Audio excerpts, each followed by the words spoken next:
Good morning, everyone, and thank you for joining us here at the first of two forums put on by the Worcester Regional Research Bureau and the Worcester Education Collaborative to explore the education budget in our state and how it relates to our education budget at the local level, and to give us an understanding of how the budget works, where the money that we put into education goes, and that sort of thing. My name is Jennifer Davis Carey, and I'm the Executive Director of the Worcester Education Collaborative. And I'd like to thank Tim McGorthy for all of the work from the Research Bureau working with us to put this forum on. So we will begin, and it's nice to see. I can't believe we have this many people who are such policy wonks that they are willing to get up at 7:45 to hear about a budget. I am thrilled.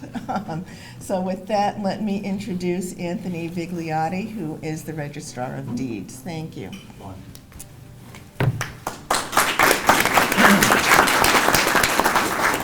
Good morning. Welcome to the Worcester District Registry of Deeds. We are a subdivision of the Commonwealth of Massachusetts Secretary of State's Division. I am a fan, a supporter, and a member of the Worcester Research Bureau. I have great faith and belief in what the Research Bureau does. But having said that, I am pleased and honored to have you here this morning. I just want to point out a couple of things to you. We've been an organization in business since 1731. So it's, I guess we're doing okay. But having said that, I just want to point out two things to you of an advantage from the Registry of Deeds perspective. One, if you own a home and it's your principal residence, I hope you put a homestead on your property. You can protect it anywhere from $500,000 to $1 million. It's like an umbrella policy. It costs you $35 to record it. Obviously, we're looking for the revenue. And so I hope you'll take advantage of that. And secondly, most importantly, we have what we call a consumer protection alert, or it's a fraud alert. You can go on to our website at worcesterdeeds.com. You can sign up by putting your email and information in there. Very simple, it's like 2 lines. And anytime something goes on record at the Worcester Registry of Deeds that affects your property, the address you give us, your name, you will get an automatic alert on your email. It is the best protection from fraud that I can think of to protect your property. So please take advantage of that. And with that, I hope you have a great conference, and thank you for being here this morning. Thank you.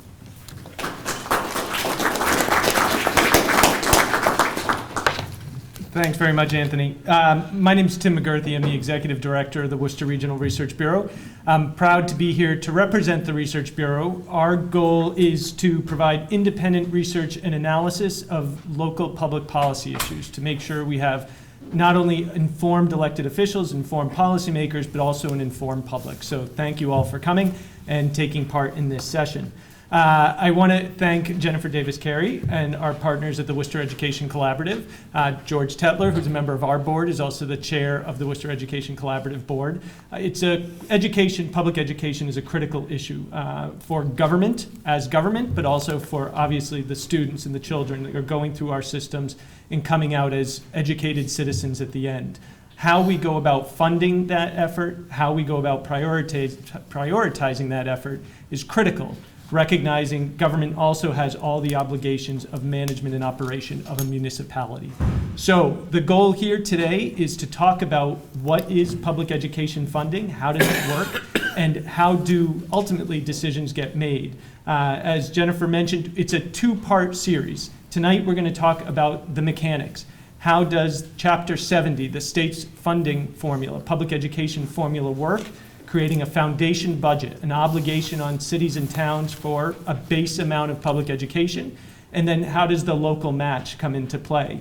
In our next session on December 3rd, we're going to talk about the decision-making, the discretion that goes into that process at the end. And so we look forward to you joining us again on December 3rd to talk about what factors go into how the City of Worcester and other municipalities look at funding public education above and beyond that minimal foundation budget. I do want to thank our sponsors for today's event, the Registry of Deeds for hosting us here in this great room, but also Commerce Bank, our presenting sponsor, Harvard Pilgrim Healthcare, our supporting sponsor, Wynn Companies, and Bowditch and Dewey, who have also joined us. We have a lot of sponsors, a lot of supporters who help the Research Bureau do its work. You can see them on our website, wrrb.org. I encourage you to go look. Those are organizations and individuals who care about the future of the city, care about how things are run, and look to help inform and educate all of the residents of Worcester so that as a community, we make the best decisions possible. As mentioned, we're very excited about this initial first joint forum with the Worcester Education Collaborative. Everyone acknowledges the importance of public education to a strong community. We build our future leadership and the economic drivers in our public schools. Narrowing down the costs and identifying the necessary funding is what generates the most debate. Education is nearly 60% of the city's budget. In this past year, I'll give you a comparison, economic development, where I once sat, is less than 1% of the city's budget. So if nothing else, I'm just here to figure out how do people get so much money for their area of work. But it is obviously a critical piece of the public operations and a critical piece of government. In Massachusetts, the state and local governments share responsibility for public education through a complex relationship under Chapter 70 of the Massachusetts General Laws. Yet Chapter 70 and the foundation formula it created has remained essentially unchanged since 1993, when it was first created under the Education Reform Act. In today's forum, we have experts to talk about Chapter 70, the funding formula, and how those dollars are collected and appropriated here locally. First, we have Luke Schuster, Deputy Director of the nonprofit Massachusetts Budget and Policy Center. Luke focuses on education, transportation, and local aid for Mass Budget. Prior to joining Mass Budget, Luke served 2 terms as a member of the Cambridge School Committee, worked as a public policy organizer with the Massachusetts Coalition for Adult Education. Luke holds a Bachelor of Arts from Pomona College and a Master in Public Policy degree from Harvard's Kennedy School of Government. Next, we have Ben Foreman, Mass Inc.'s Research Director and Director of the Gateway Cities Innovation Institute. Ben has authored a number of Mass Inc. publications and speaks frequently to organizations and media across Massachusetts. Prior to joining Mass Inc. in 2008, Ben oversaw strategic planning for the District of Columbia, Department of Parks and Recreation, a large agency providing critical services to youth and families in neighborhoods throughout the city. He also worked as a research assistant at the Brookings Institution Metropolitan Policy Program in Washington, D.C., and Nathan Associates, a global economic development consulting firm. Ben holds a BA in economics from Trinity College in Hartford and an MA in city planning from MIT. Next, Tom Zadelis has been Chief Financial Officer for the City of Worcester since January 2009. Prior to his appointment to this position, he was first Deputy Superintendent and Chief Financial Officer for the Worcester County Sheriff's Office and City Treasurer for the City of Worcester. In his current position, Tom is responsible for the financial policy and development of all financial facets of the operating budget and capital improvement plan of the City of Worcester. Tom holds a BS in accounting from Bentley University. And finally, Brian Allen is Chief Financial and Operations Officer for the Worcester Public Schools. Brian has more than 20 years of municipal and school finance experience with the City of Worcester. He has served as a senior budget analyst for the Office of the City Manager, as well as the business manager for the Worcester Vocational Schools. In his current role, he's responsible for the development and management of a $350 million annual budget and oversight of 700 employees in the areas of budget, payroll, materials management, grants management, school nutrition, facilities, transportation, and information technology. Brian has been an instructor in school finance at Worcester State University for the past 13 years. He has a BA in economics from Clark and an MPA from Suffolk University. And probably most important in the budgeting process, a CAGS in conflict management from Clark University. So with that, we'll turn it over to Luke.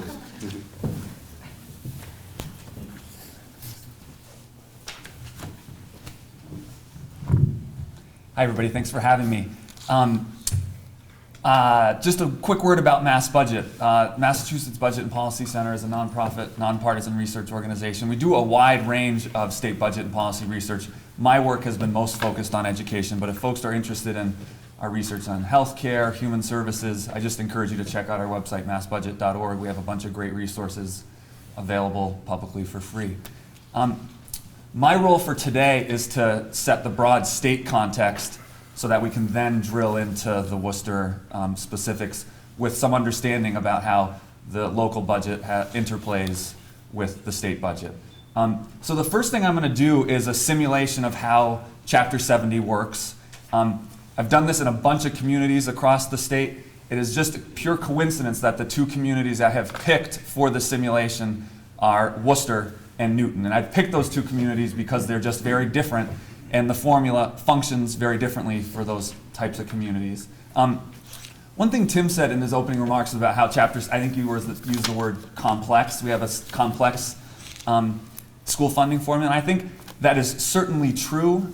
It is also true that the sort of basic scaffolding of the formula is actually somewhat simple, and what I'm going to show you here is the kind of stripped down scaffolding of the formula, because I think it's easy to get caught up in the weeds of some of the smaller changes that have happened in recent years, but it's important to remember the basic architecture as a sort of foundation for having these bigger picture conversations.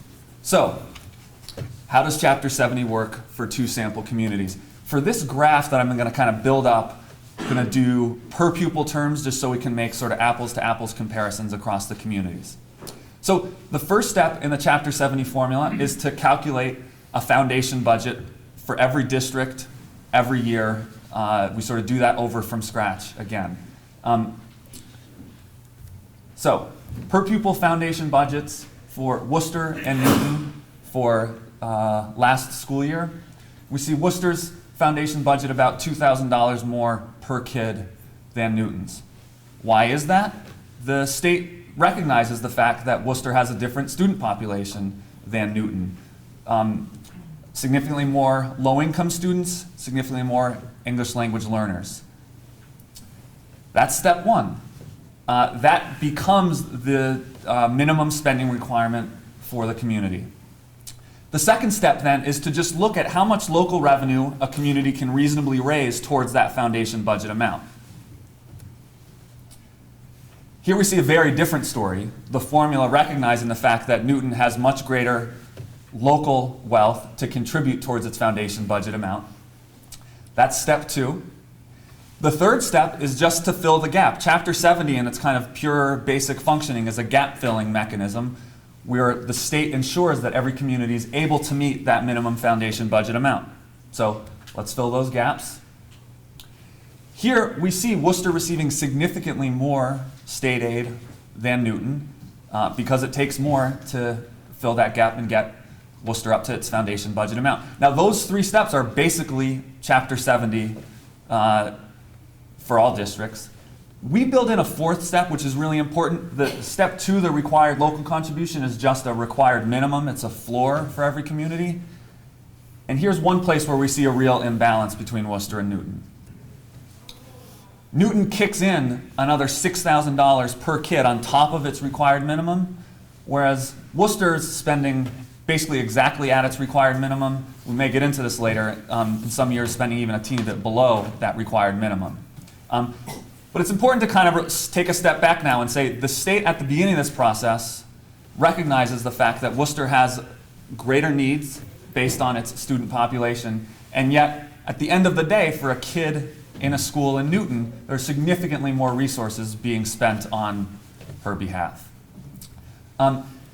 Mass Budget a couple years ago dug into a project looking at what our communities spending on different foundation budget categories compared to what the state's definition of an adequate minimum spending level is. We did this as sort of a 20-year anniversary look retrospective at the foundation budget, which was originally designed in 1993.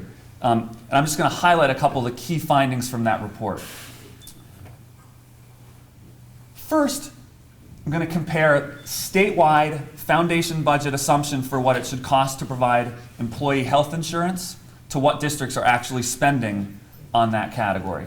So here's the foundation budget assumption statewide, understating what districts are actually spending by over $1 billion a year. The next two categories are the two main types of special education spending that districts have. The first is the cost of hiring special education teachers in district, and then the second is the out-of-district costs of providing special education for high-need students for whom our districts, for the most part, pay tuition to have those kids access special education schools. And we see combined the foundation budget understating district actual costs there by almost another $1 billion. So sort of statewide, we found that the foundation budget was understating district costs by about $2 billion a year in these core categories. Now, for folks in education, I don't think this is going to be terribly surprising. You've seen healthcare costs rise dramatically nationwide. There certainly are some things local districts can do to reduce their healthcare spending costs, but for the most part, when healthcare costs rise dramatically and the premiums for providing that benefit to your teachers rise, districts have to meet that rising cost. And the story, interestingly, on special ed is also very similar. There's been a dramatic increase in the last 20 years in severe needs, special needs students. Our schools have a legal mandate to meet the needs of those students, and without making any mid-course adjustments to the underlying assumptions in the foundation budget, districts, again, are having to meet those rising costs, and they're not being sort of given that extra revenue through the foundation budget assumption. So I'll just end with, what's the effect of this on the classroom in Massachusetts schools? This graph breaks out all of the major foundation budget categories. Again, light blue is the foundation budget assumption compared to what districts are actually spending. And you see on the right-hand side, the same picture of health insurance and special education, a big gap. This just looks at the wealthiest 20% of districts first, though. And I want to highlight here on regular education teachers, these districts are still spending at that foundation budget assumption on regular education teachers. How is that? Well, these are the Newtons of the state that are able to raise significant additional revenue on top of their required minimum.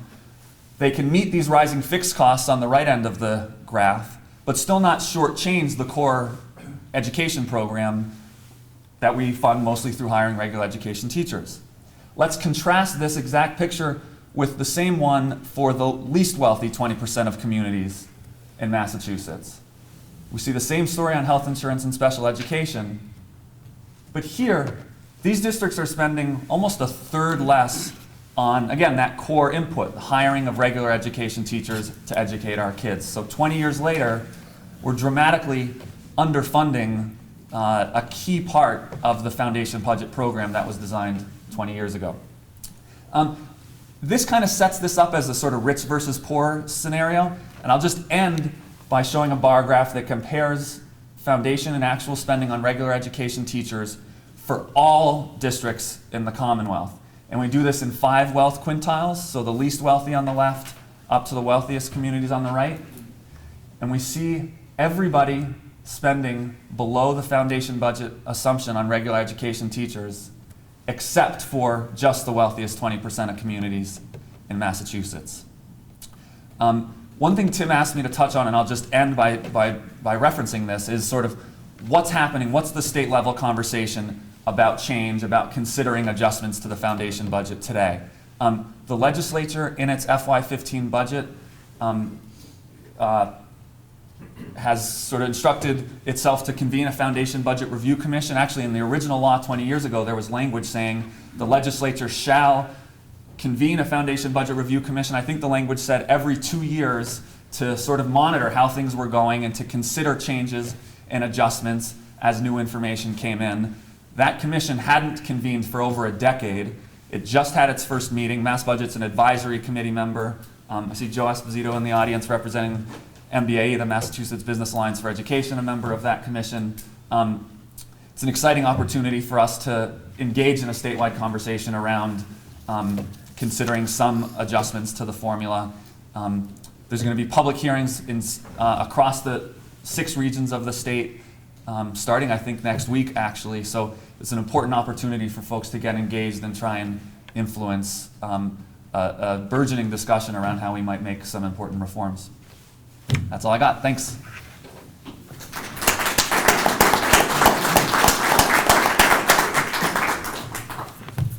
Thanks very much, Luke. Next, we're going to have our good friend who's been doing a lot of work related to Worcester and all of the gateway cities for some time, Ben Foreman from Mass Inc., speak about Worcester's experience, but then the relationship to all the gateway cities. Who else is in that low 20% element there? I do want to mention, before I was remiss not to point out, and I do want to acknowledge that we have a number of illustrious guests here in the audience. City Manager Ed Augustus is here joining us, Assistant City Manager Kathy Johnson. We have School Committee Member Tracy O'Connell-Novick, City Councilor Tony Economou, and Representative Mary Keefe. So thank you all for coming. Appreciate it. So next, we'll turn to Ben and talk about how our peers are doing.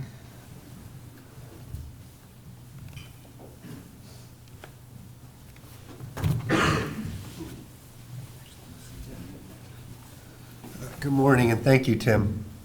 For those who aren't familiar with the term gateway cities, let me just explain where it all came from. Mass Inc. is a small, nonpartisan, nonprofit public policy organization, and our mission is to promote the growth of the state's middle class. And about half a dozen years ago, we put out a report saying that our gateway cities, the places where for generations families have made it up into the middle class, are struggling to maintain that link and that economic mobility, and they're really the front lines of the fight for the middle class in Massachusetts. And we put that out, and we were going to move on to the next project when Tim called and said, it's nice for you guys to single out the problems we have in communities like Worcester, but how are you going to help us solve them? And so we had the chance to work together, and I knew Tim is one of the finest local economic development officials in the state, and I can't tell you how thrilled I was when he joined the Research Bureau, because I'm a big fan of independent research and how important it is and what it can contribute, and he's a great talent to be in the field alongside us. So that's kind of the history. The legislature went on to create a Gateway Cities Caucus. They created a formula which produced a set of 24 communities in Massachusetts, and we've been working together ever since to advance their shared policy agenda. So this morning I just wanted to quickly give you some insight into how we view education as an opportunity for leading the renewal in our gateway cities. And I think this chart really sums it up. When you look at the tax base of our gateway cities, 2/3 of the tax base comes from residential property. And that's different than large cities. If you look at any large city around the country, 2/3 of the tax base comes from commercial property. Boston is the exact mirror image of Worcester.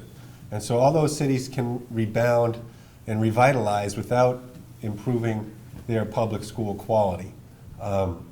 They've got whole neighborhoods that just don't use the public schools, and they've got lots of revenue from other sources to create a healthy, fiscally stable community.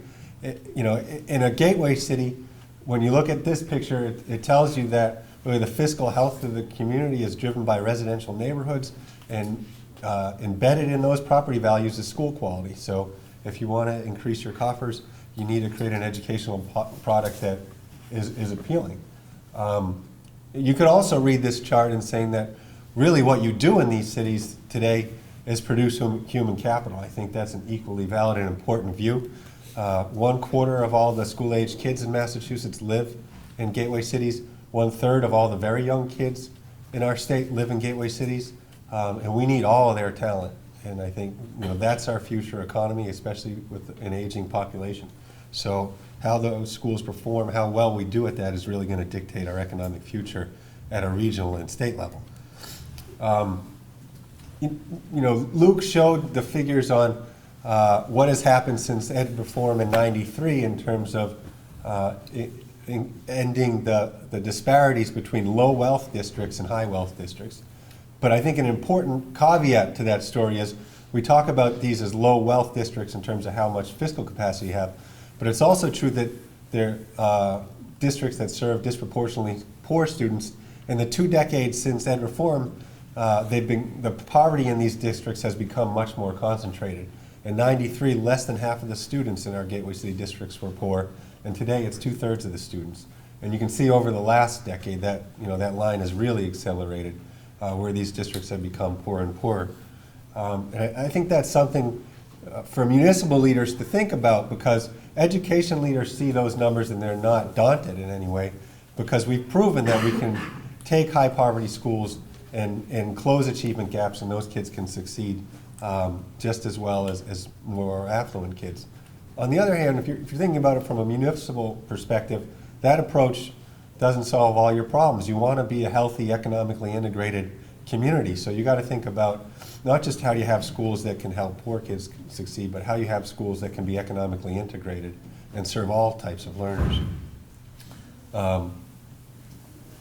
Tim asked me to kind of just give the perspective of where gateway cities are with regard to Chapter 70. And you can see from this chart that most are right at about required net school spending, or slightly below.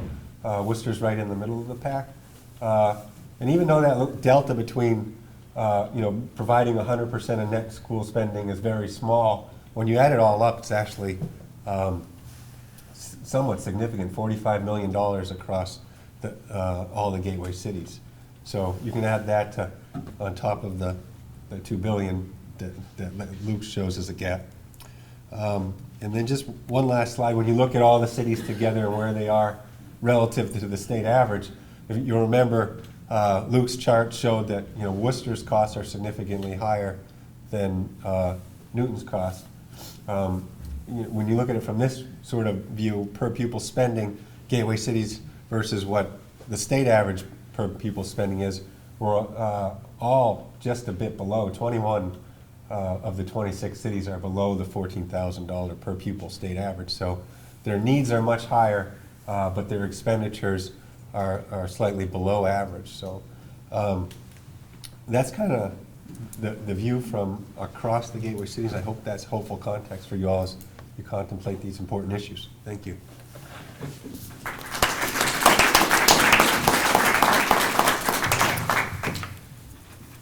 Thanks, Ben. And I have no doubt we'll come back to that question of the gateway cities as we get to the Q&A. Next, we have the guru of City of Worcester financing. Not quite Mr. No, but pretty much Mr. No. Tom Zadelis, and he'll talk about how the city takes those state dollars in, city dollars in, and puts them together to create the public education package.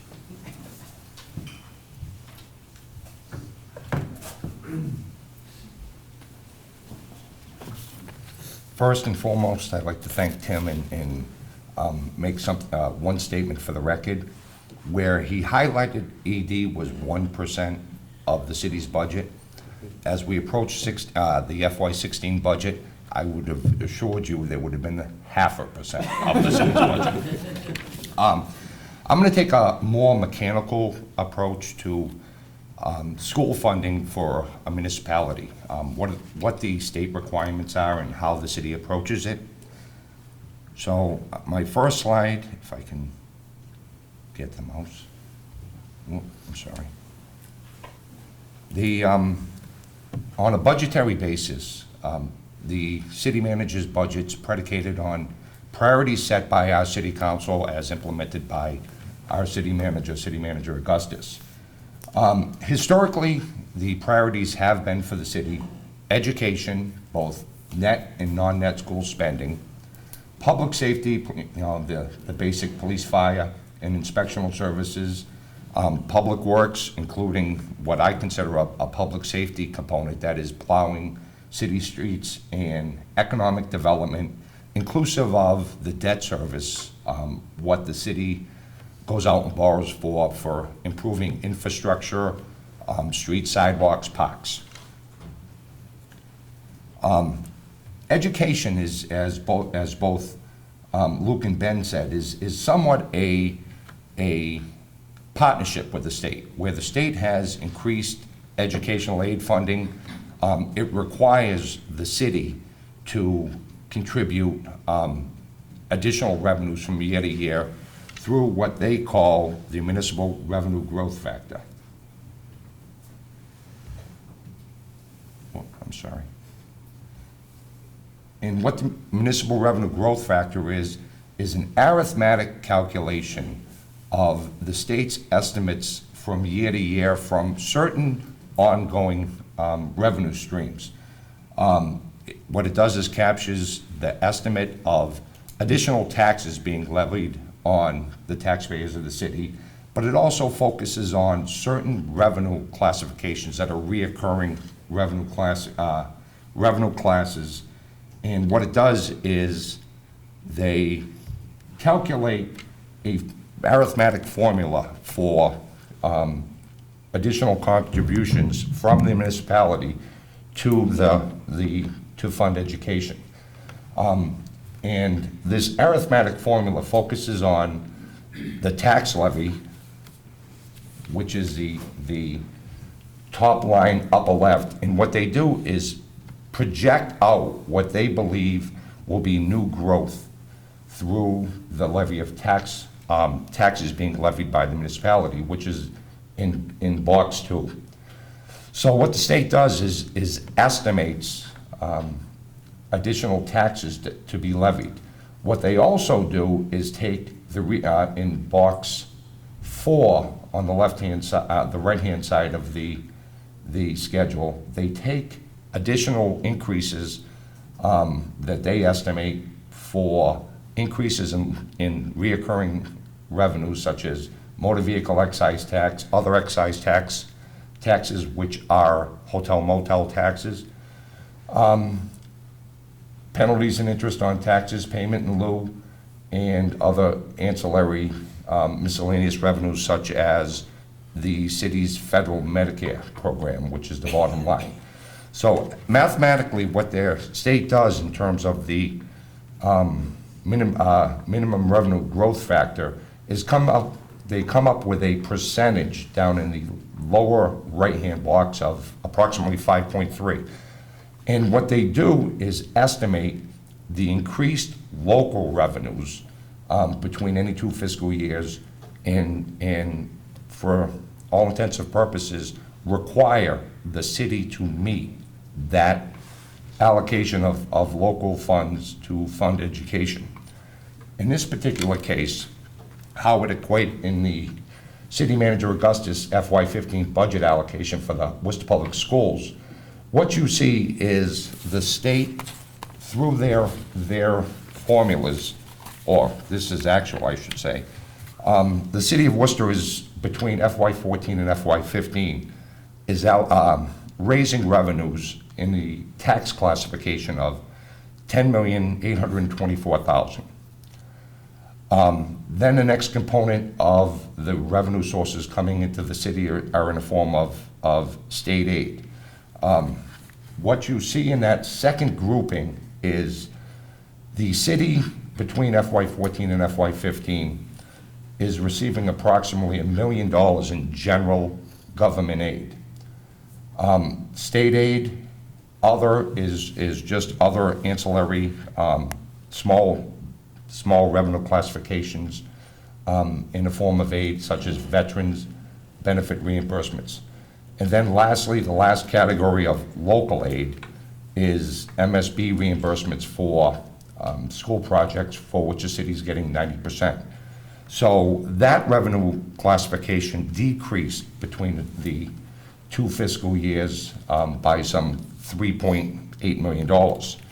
The next revenue classification, which flows directly to the Worcester Public Schools, is total educational aid, which increased by $1,040,000. And finally, we have local receipts going up $1 million, and other funds, which are revenue credits coming in to support operations, increased $756,000. So a total revenue increase between FY14 and FY15 of $9.8 million.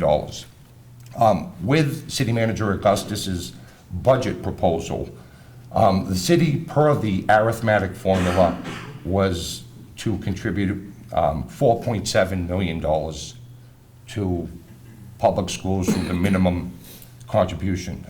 There's an additional $345,000 for a local contribution per the formula. But with the FY15 budget, City Manager Augustus contributed an additional $1.1 million worth of tax levy support to the Worcester Public Schools. So in relative terms, the contribution in the municipal budget is a prioritization of revenues. But in this case, for FY15, the city's local contribution, somewhat, breaking the trend of previous fiscal years, is 62% of the city's minimum, 62% of the city's additional revenues, and $1.1 million higher than a minimum contribution. How that shakes out as we look at the city globally is, as the previous slide depicted, the city's FY15 budget was a total increase of $9.8 million. The contribution to the Worcester Public Schools for FY15 was $6.1 million, let's call it $6.2 million of that increase. For operations, which does include police and fire, the contribution or the difference between the FY14 and FY15 was approximately $1,850,000. Our fixed costs between the 2 years rose by approximately $3.3 million. As the charter assessment between the 2 years shows that the Worcester Public Schools expense towards charter schools increased $541,000. We reduced contributions to the city's 5-point plan by $1.4 million to help offset the budgetary costs for the Worcester Public Schools. And our contingency, which is the amount to support labor negotiations plus any unforeseen events, increased by approximately $3 million. Relative to funding of education, the left chart shows the revenue sources from the city of Worcester from which we make the prioritizations. As you can see, the chart, the state aid is approximately 39% of the city's revenue stream, but the expenditure on the city side, or the city's budget, is approximately 58%. So as we sit there and talk about a balanced approach, going back to one of the previous presenters, we're somewhat limited in terms of the revenues for which we can build a budget. We, the city, are $10 million under the city's taxing authority, which is a balance as we sit there and try to develop industries or the commercial base. It's a balanced approach on how much money we raise. So continuously, we somewhat balance our appropriation to education within the means that we have. And then finally, education has always been one of the highest priorities of the city administration, living within our means.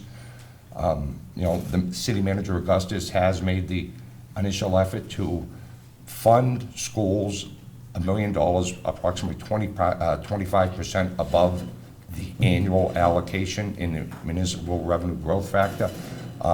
Where the resources are, I anticipate that he shall continue that funding increases for the FY16 budget and prospective budgets. Thank you.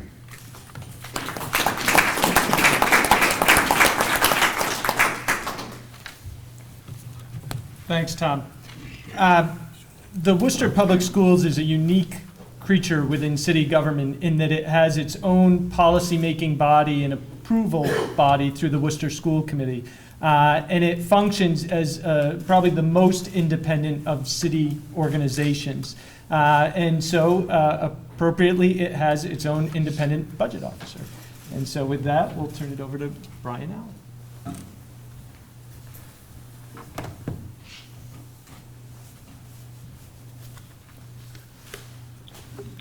Good morning, everybody. I just want to thank Tim and Jen for the invitation to present at this. I look forward to the December presentation as well with the city manager and school superintendent. I think this is a good, timely discussion on school finance, particularly as it relates to the budget process, and as Luke had mentioned, the Foundation Review Commission just beginning their work last month as well. So my first slide is really to give some context for an outside of the Worcester Public Schools, kind of as a business entity. We have 48 schools and programs with 25,000 students, just under 25,000 students, which makes us the third largest school district in the Commonwealth. So in Massachusetts standards, a very large school district, but in terms of across the nation, more of a medium-sized school district. We have 4,000, just under 4,000 employees, which makes us the third largest employer in the city, just behind UMass Memorial and UMass Medical School. We transport about half of our students on, as Dr. Boone calls them, the yellow limousines daily. Those buses travel about 10,000 miles per day. We provide and service 7,500 computers out in our schools and all the network infrastructure that goes with running an information technology department. And our school nutrition department serves just under 28,000 meals per day to students between breakfast in our school lunch program. In terms of the budget priorities, this is taken right out of our budget book, and these priorities really haven't changed. They've remained consistent over the last several years, which is probably a good thing. But essentially, the priorities when we used to build the FY15 budget were delivering high-quality teaching and learning, providing reasonable class size, increasing secondary elective course offerings, implementing 21st century technology and professional development, and maintaining 21st century expectations. So that is kind of the thought that went into the budget building process. And that is really a collection of priorities from students and teachers and principals and parents, community members, business leaders, school committee members, and so forth. It's really a collection of the entire community voicing what they wanted to see in the FY15 budget for the Worcester Public Schools.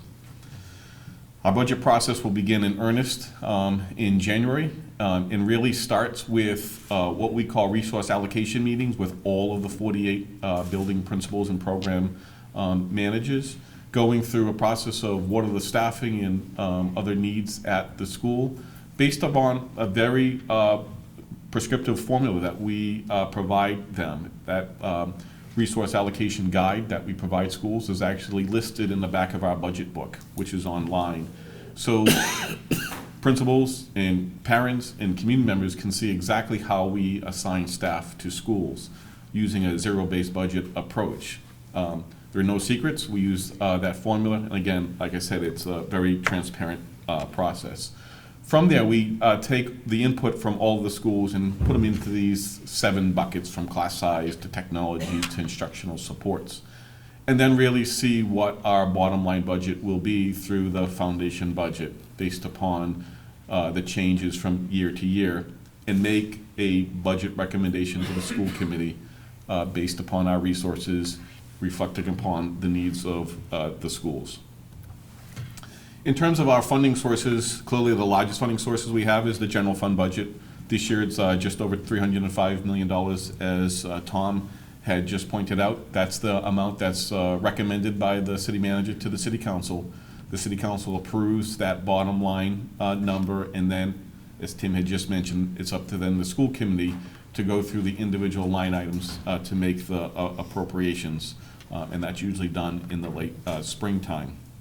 Some of the other funding sources that are available to the Worcester Public Schools, just under $27 million in federal grants and just under $6 million in state grants. Those grants come with, those grants have to be spent in accordance with what the grant is being provided for. And at the end, even though the school committee approves the grants as a part of the budget process, the state DESE has the final say on how those grants will be spent in the district. We operate just about a $12 million nutrition program. Those funds come from federal and state reimbursements for meals provided, as well as the meals that are paid for by students. We receive just under $4 million in what's called a circuit breaker reimbursements for high-cost special education students. That is used specifically to reduce our special education costs within the general fund budget. And then we have just about $600,000 in district fee-based revolving funds. The largest of those are our athletic programs, the gate receipts, as people pay to attend football, basketball games, and so forth, just under $600,000. So about $50 million in other sources to Lewis Public Schools beyond the general fund budget. About 61% of our money comes from the state resources, so we're highly dependent on the state budget and state resources in the foundation budget. As Tim pointed out, though, even though we represent about 60% of the city budget, if you exclude the amount that we receive from Chapter 70 state aid and just look at the rest of the resources that are available to the city of Worcester, we're only about a third of, I'm not saying that compared to economic development, I understand, but it's only a third of the city's budget. It's the reason we're at 60% of the city's budget is because of the large amount of state aid that we also receive. 27 cents on the dollar comes from the local sources, as Tom was just discussing, and then 12 cents on the dollar comes from federal funds. So how is the FY15 budget allocated and approved by the school committee this year? As you can see, 65% of the budget goes towards employee salaries, perhaps no surprise to anybody. Health insurance is the next largest expense of just about 14% of the money, and then you can see the individual line items from there totaling the $305 million general fund budget. Looking a little deeper into the employee salaries, you can see that of the total salary amount, almost 76% of it goes to teacher salaries. Again, perhaps not a surprise to anybody. And then school-based administration, instructional assistants, building custodians, totaling all the way down, totaling the almost $200 million in salaries. You know, if you really look at each of these individual line items, over 95% of these salaries and positions are directly in schools. You know, that's even excluding the bus drivers and monitors that we employ, providing, delivering the students to schools. 95% of these dollars are directly in school buildings on a day-to-day basis. In terms of the grant funding, we are position heavy in our grants as well. We have almost 500 employees, totaling $21 million, funding employee salaries. 80 of them are teachers, 258 instructional assistants. We have 120 Head Start employees and 32 instructional or grant support positions. Excuse me. And then another $4 million out of grants to fund their health insurance and retirement assessments. One of the kind of overlooked areas is the amount we receive in state and federal grants, particularly at the federal grant level. At a worst case scenario, our enrollment has stayed level, at least level, over the last 5 years. It's actually been increasing each of the years except for last year where it remained level.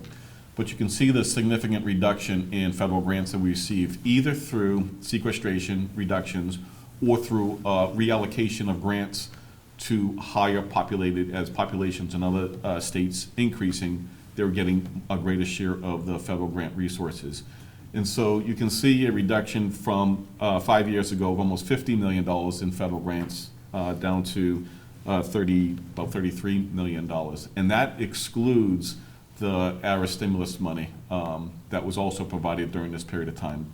Those numbers are not included in this chart. So even though our population has slightly increased at worst state level, the amount that we're receiving in federal grants, which we saw is funding a lot of positions, has been going down each year. So spending our dollars, again, 64 cents of every dollar is going to employee salaries and 19 cents for employee benefits, which really only leaves about 17 cents of every dollar to fund everything, all non-salary expenses, from transportation to technology to professional development to instructional supplies, materials, textbooks, and so forth, maintenance, building utilities, and everything. So we have to be obviously creative in terms of how we spend the rest of that 17 cents on each dollar. And then my final slide, as Luke was pointing out, the foundation budget really gets looked at each year, and it's really driven by two things. It's enrollment and then an inflation factor. Those are the two factors that go into the foundation budget.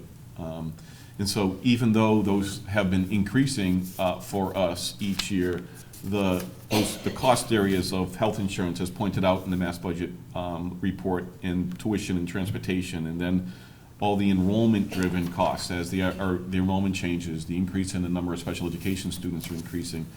Those costs are outweighing our revenue increases, and so clearly a challenge. And really it gets down to looking at the foundation budget as the long-term solution.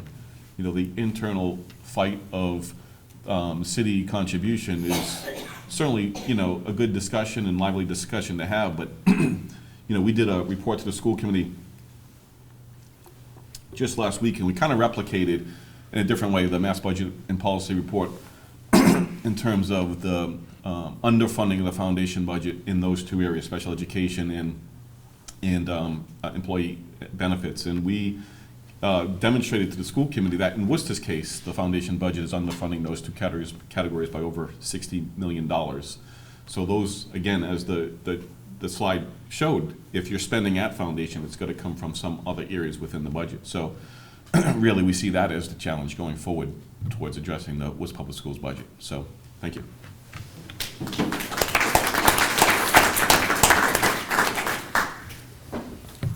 Thanks, Brian.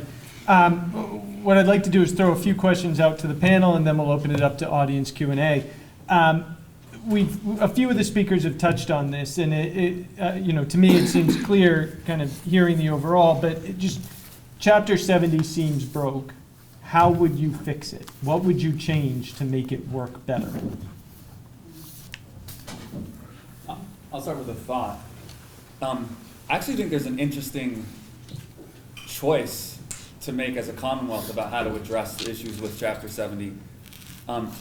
One approach is to say, we actually think the assumptions underlying the foundation budget that were designed 20 years ago, maybe those are actually quite reasonable. If you look at, there's underlying class size assumptions.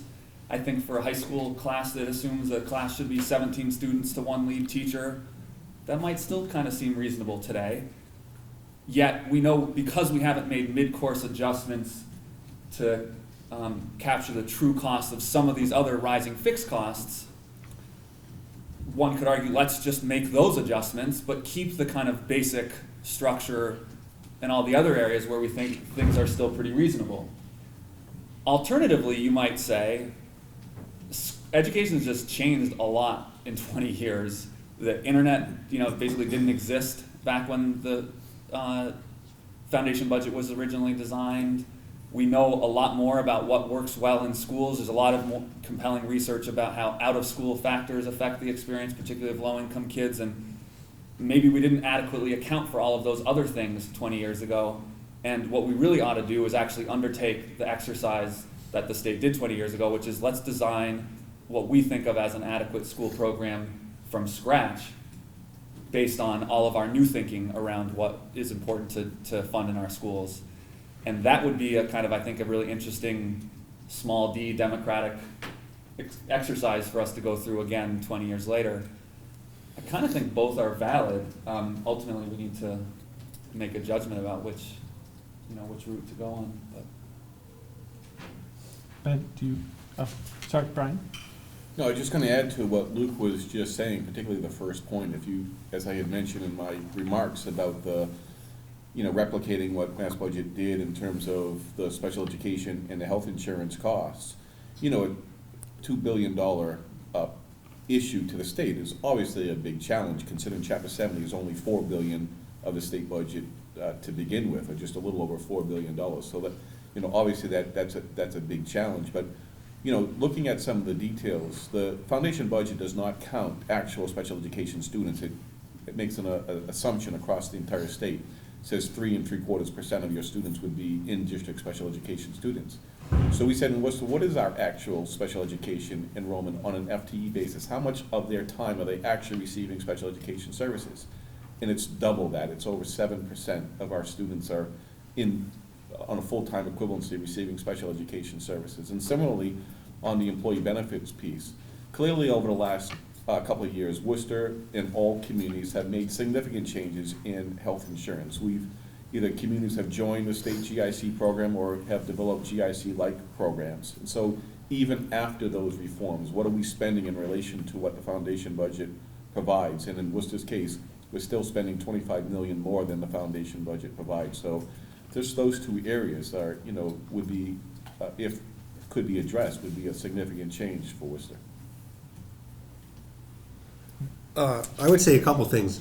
First, we need to push back a bit against this misconception that we've put billions of dollars into our gateway city schools and the communities have squandered the money. I mean, there are people in Boston, who recite that myth over and over again, and clearly there are examples of communities that have really spiraled in the wrong direction and have not done great things on behalf of their kids. But in most of our gateway cities and most of their schools, people are working as hard as they possibly can. And, I think we got to put that out there and say, look, we're doing well. We can do better. And I think clearly, if there are opportunities to be more productive with our educational resources. People talk a lot about we're still using a 19th century model in the 21st century. That's a common refrain, which again isn't completely true. We've done a lot. I think education today is much more collaborative. We're using data much more than we were before. Kids don't sit in rows anymore. I mean, the field has worked hard and made a lot of progress. But to get to the next level, we're going to have to do things that are hard to do, because we're really going to have to change the school day and the structures. I think it can't be just K through 12. We've got to really rethink high school and how we interact with our colleges and our employers much more than we have. And those are going to be hard things to do. And so I think if we can come up with the argument that, look, our cities have done well, we're being innovative, we're working hard, but we need more resources. And if we put more resources into the formula, we're going to really do the next level of hard things to make sure that we gain as much productivity at every dollar we can. I think that's a good story that we can tell and hopefully build some support around it. Tom? No, well, actually, I'm going to kind of ask a question to you, Tom. One of the things we talked about was that as a result of the formula and when it was constructed, there's a big disparity between Worcester and Springfield in terms of expectations of local revenue contributions. Can you touch on that piece? Yes, and back to education funding isn't a cookie cutter approach. One size doesn't fit all. But if you go back and historically, the last stats I had were from FY13. Although one of the charts had us roughly at 13,000, back in FY13, the per pupil average at the time was approximately $11,500 for all of the gateway cities in terms of pure per pupil spending. Back, I think it was Luke's presentation, had that the city funding or the municipal funding and the state funding.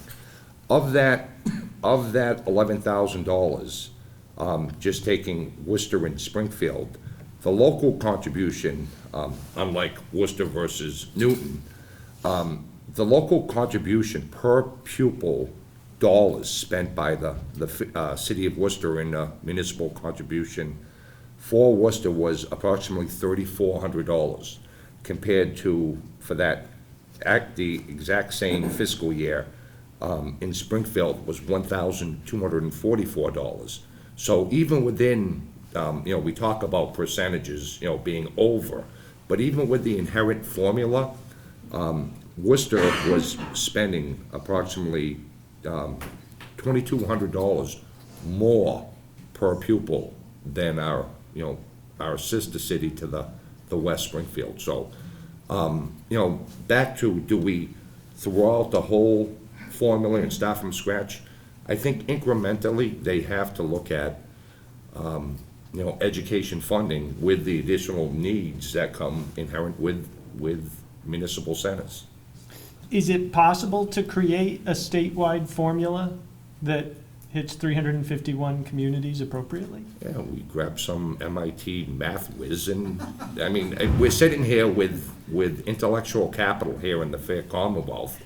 You can get a mathematical formula that takes different factors and projects it out to both, high income municipalities such as Newton and other less wealthy urban centers, all of the gateway cities, and you can get a mathematical formula that could be equitable throughout all 351. Brian made a point at the end of your presentation, which I think is an interesting one, is it comes to the Chapter 70 formula is supposed to provide for adequate public spending on education.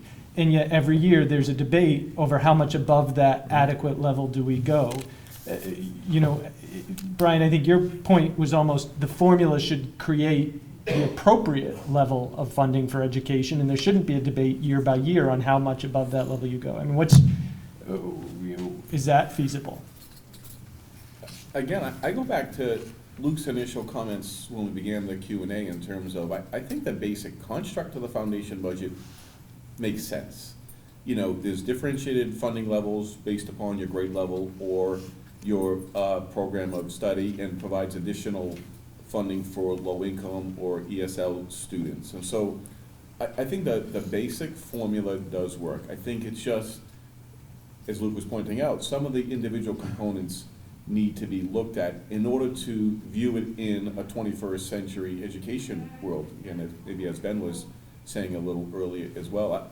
In terms of the amount the community is expected to fund, I mean, that goes back to the 2007 aggregate wealth model, where it's really looking at the wealth of the community. And that's really just the difference between Worcester and Springfield is literally the difference between the economic wealth of those two communities. So, I don't think that is the part that's broken. I think there's a lot of communities that may say it is. I think, there's a lot of communities, so the Foundation Budget Review Commission is gonna say some of the higher spending communities, they want more state aid.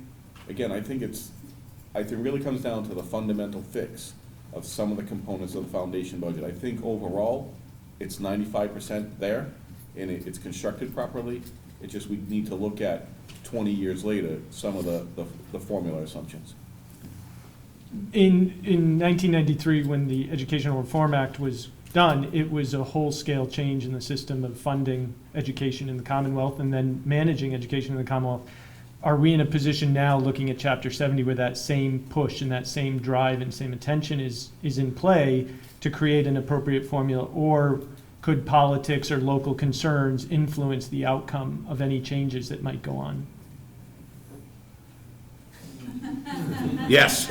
I mean, one thing to remember around the first round of ed reform in the early 90s was there was a broadly shared sense that there was a problem that needed fixing, and you had business at the table with labor, with grassroots groups, and it was a real broad-based coalition that led to a comprehensive education reform package. And I think with health reform in 2006, it was the same thing. You have a broad-based sense that there's a problem that needs fixing, and that's what leads to big picture legislative change. So I think the challenge again is if there is a broad enough shared sense that there is a big enough problem and that people organize effectively to communicate that to the legislature, to the new governor.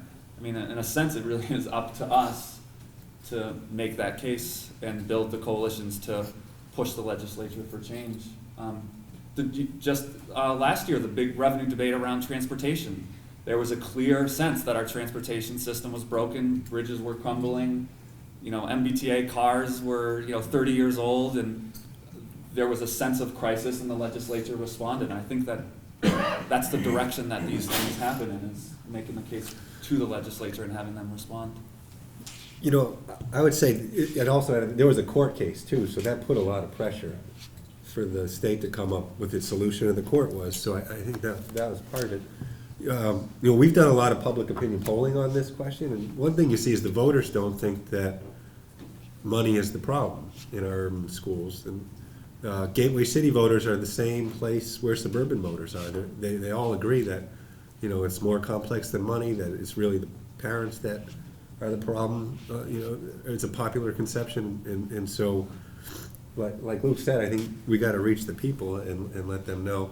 I think you can also philosophically look at it as we've become a much more unequal state. This whole phenomena of income inequality nationally.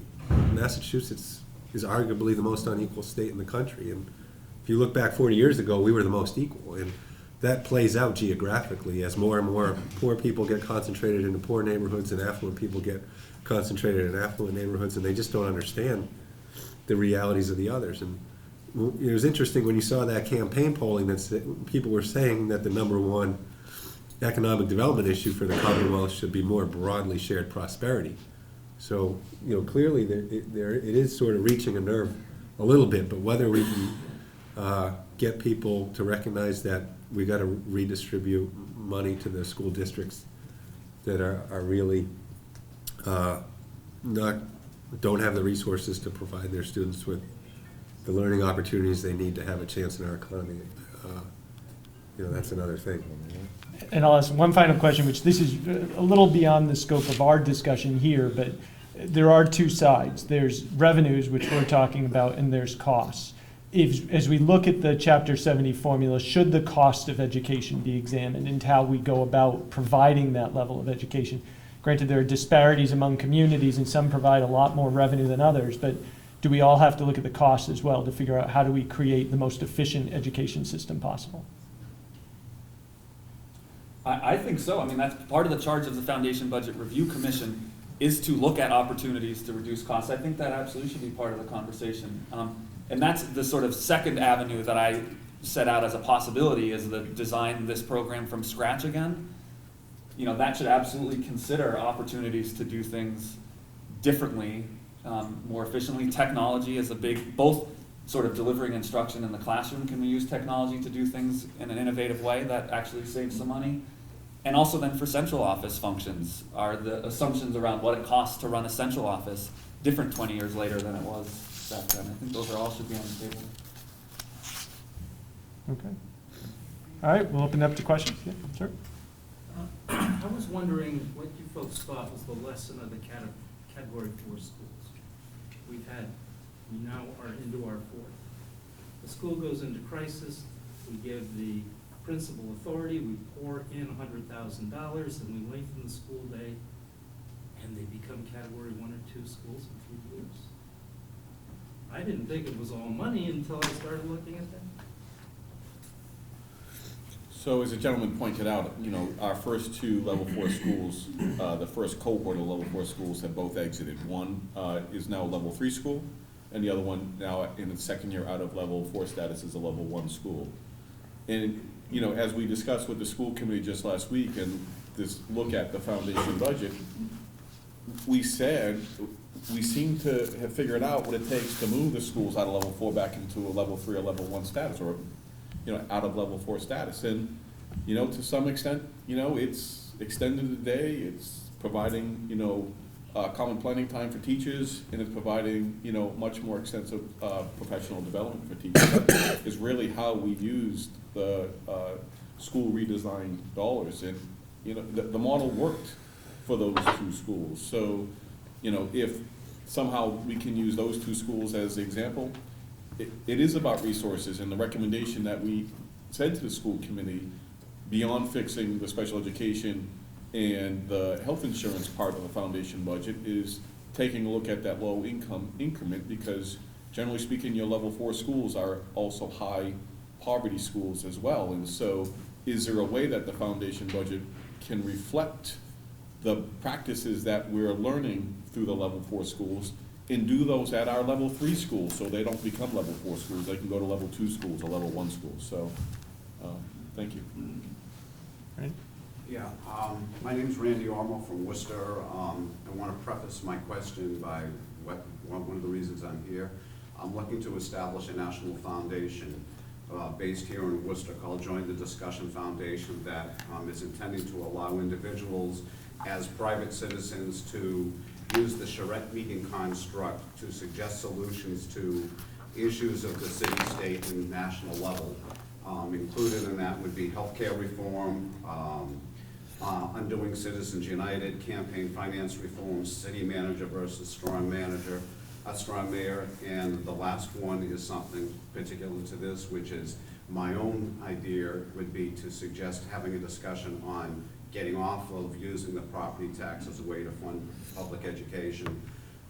It's the most aggressive tax. Everyone agrees property tax is the most aggressive tax, but that we might be holding a charrette in the second quarter of next year to talk about whether or not there is a way to go to possibly a piggyback tax on your income tax to be able to pay for public education that might take care of some of the disparities, but there's a lot of, there's a big mess in that in terms of, I was talking to somebody earlier, that the state would become the employer of all of the, all of the teachers and whatever.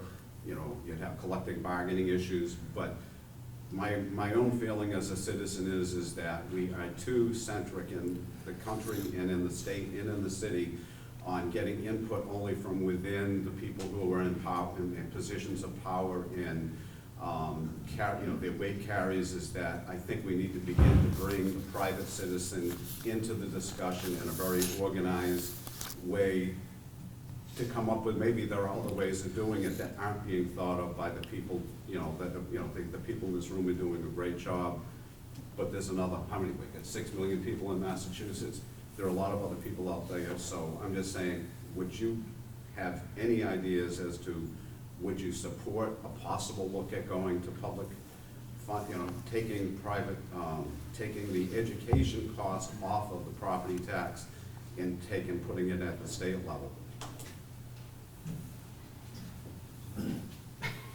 It's a loaded question. I'll say briefly, I mean, ed reform 20 years ago was a version of going part of the way there by committing the state to playing a greater role. It's not a complete pendulum swing the other way, which you may This is the suggest. state where public education began, and the thing is, we're living off of a model that's, what, 300 years old?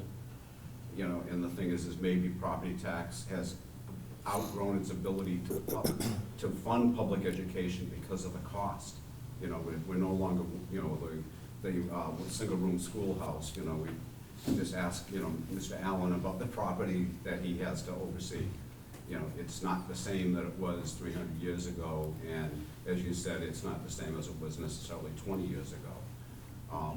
But my proposal for a charrette would be to open up the discussion in a very organized way so that people could look, you know, would not have any binding effect, but to me, the discussion needs to pull in people who aren't in this room, you know. So in that vein, we'll do another question, or another comment for Bernard. Yes, I'd like to come back to the issue of, is there a way of saving money? Several of the charts looked at the expenditures in terms of health insurance and pensions. And I know that we have done some work along those lines, although I think that the pension reform is still in the legislature, if I'm not mistaken. And what we see in these charts is that all the new money in the last decade went for those expenditures and not into hiring more teachers. Although I need to also point out that Worcester does have one of the highest teacher salaries in the state, at average at $91,000, and all the wealthier districts you're talking about are paying their teachers considerably less. And I take that from the Worcester Business Journal Book of Facts. So that's one issue, and I'm not saying that they're not worth it, but that's a fact. And so that's all part of collective bargaining, which needs to be looked at. Plus, pension and further health insurance reforms that, you know, looking at retirees and you know, what their benefit package is and so on and so forth. And as you know, if you look around at other states today, other states have done other things. Why are we not looking at that, and is there room for trying to you know, renegotiate some of these things to shift the money into the classroom at this point? Want me to take just the first panel? For years, the former city manager O'Brien, has been very cognizant of health insurance reform. That has continued to the current city manager Augustus. So in terms of your question, there are multiple components to that. Healthcare we can work on locally. As Brian referred to earlier, you could join the GIC or take the tack which the city of Worcester took, which was do GIC-like or go beyond GIC-like healthcare reform. That's something that's available locally. Your other components that you were speaking to, which were pensions and OPEB, those two components are nested in the general laws. So that would be something that would require legislative changes. But as an administration, both from the city manager and the superintendent, we do focus on the cost drivers, such as healthcare. So we are attempting to mitigate the inflationary increases that we've seen over the course of the preceding 10 years. I just want to add just one clarification. I think Mass DESE will recognize that there was an error in their average teacher salary calculation. It's not $91,000, it's actually $71,000, which is below the state average. So I just want to, DESE will acknowledge they made an error in their calculation. That's a huge difference. It can't be $20,000. It is. Well, then you need to tell Worcester Business Journal that they have an incorrect figure. Sue? Tim, just for the first time in my life, probably piggybacking on Roberta. Brian and Tom, I guess, is there an opportunity in Worcester to combine administrative forces so that to reduce our cost structure, city and school? Well, that's something we've actually discussed internally over the last several years. And we've worked collaboratively on areas where either to see if there could be cost savings or a share of resources. There's some services that we have that the city doesn't, that we could be providing to the city. And similarly, the city does some things that we can't afford to do that, they could reduce our costs by providing those services to us. So I think there's, between the two current administrations, I think there's a openness and willingness to see where there's ways to work together, save money, and share resources wherever possible. So. Maybe it would be great for an independent report of that topic. And just one other quick question. Chapter 74, how does that apply to the dollars that we're seeing on that? And what happens in Worcester different than what happens in Assabet, as an example? So in Worcester's case, any student in a Chapter 74 program is one of the categories in the Chapter 70 formula. So those students do receive a higher amount of funding than other students. So those dollars are reflected in what we looked at? Correct. So, it does become a part of our overall $305 million general fund budget in comparison to an Assabet where they're wholly a Chapter 74 school. So it's accurate that our Chapter 74 students do not get the funding that an Assabet student gets? No, the foundation budget is the same for a Worcester Chapter 74 student and an Assabet or BayPath or. And so all the dollars that are associated to that student for Chapter 74 are given, if it's, I don't know what the numbers are. If the numbers are $12,000 for a Chapter 74 student, is the same amount in Worcester and Assabet going to the student? Well, again, looking at the formula, there are parts of the formula that are not, it's covering things like health insurance, it's covering things, so there aren't things that would be directly tied to a school. There are other costs. I don't know Assabet's budget, I don't know how they allocate their funds in comparison to Worcester, I can't. They're just an example, but I think that there's an issue in the state that the Chapter 74 funding for Worcester, Boston, a few other places are much different than they are for some of the independents. And if it's a focus of this city that we want better technical education to the point of gateway city instruction that we need, I hope it's something that we can look at. And to clarify, Chapter 74 relates to vocational technical education as opposed to broader general education. Other question? Joe? Yeah, I talk about this a lot to a variety of people, and I never get any kind of answer, really. And I think it's quite important that Worcester is an official refugee city, and yet there's no particular, learning mechanism for how to do this. The federal government should, of course, apportion a huge amount more money for that.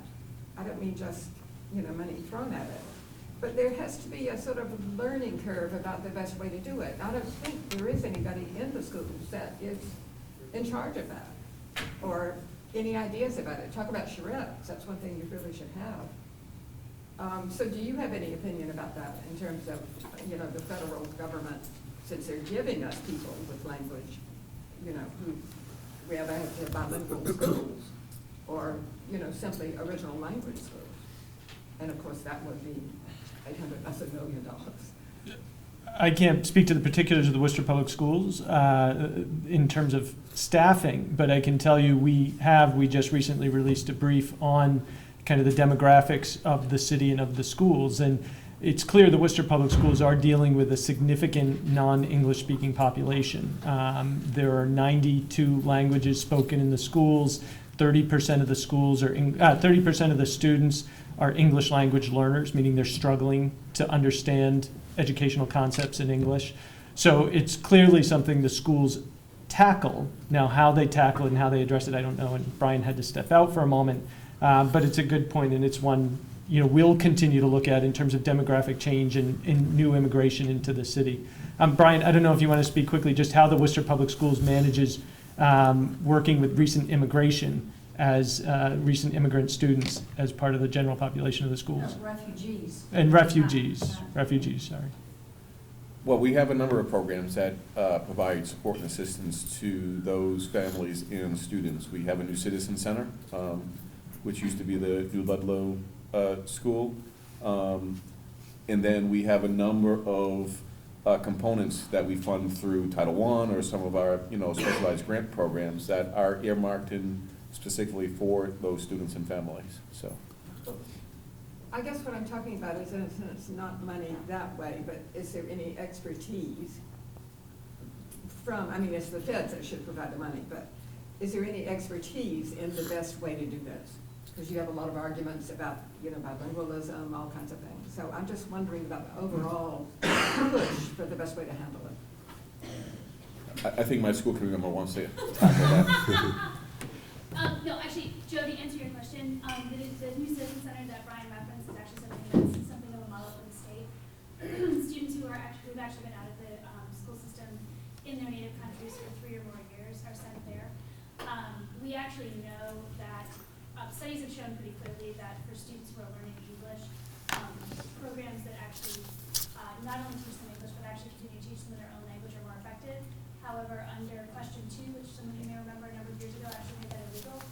So we're actually compelled largely to do limited English programs, limited programs for their native languages, with the exception of the 2 dual language programs that we run at Roosevelt and at Chandler Magnet. So there is, it's kind of one of those, the conversation that Mr. Snellis answered so bluntly, it's one of those where what we know and the politics have gotten to some degree in the way of what we actually know. You know, and I would just weigh in there a little bit. We've been working with superintendents on trying to develop a Gateway Cities agenda, and one of the highest things on the agenda for the superintendents is social and emotional supports.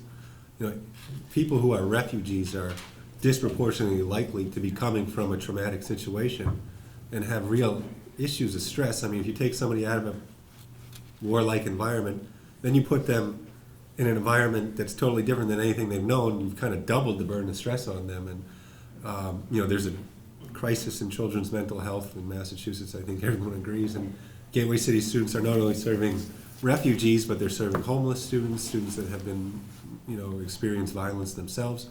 A whole bunch of students with very acute social and emotional needs, and the schools are tasked with serving those students and helping them learn. And you can't teach unless you're addressing those underlying conditions at the same time. So that's something that we're very focused on and working with Superintendent Boone and others on.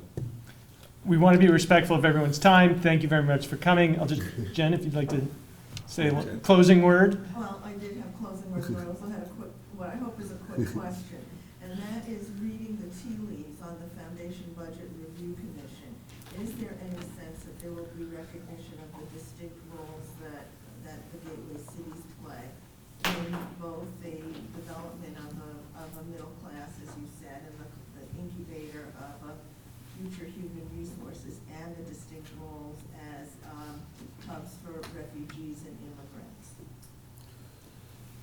This is going to sound like punting, but I think it's the only genuine answer, which is it's way too early to tell. There was a first commission meeting a few weeks ago, and then a recognition that the actual composition of the commission was going to change based on the election that came a few weeks later. So we obviously have a new governor, but there are also maybe new legislative appointments based on changes within the legislature. So it's likely that the commission won't meet again until after the new legislature, new governor have been sworn in. The public hearings haven't even begun yet. So this is the opportunity to influence the direction of the commission.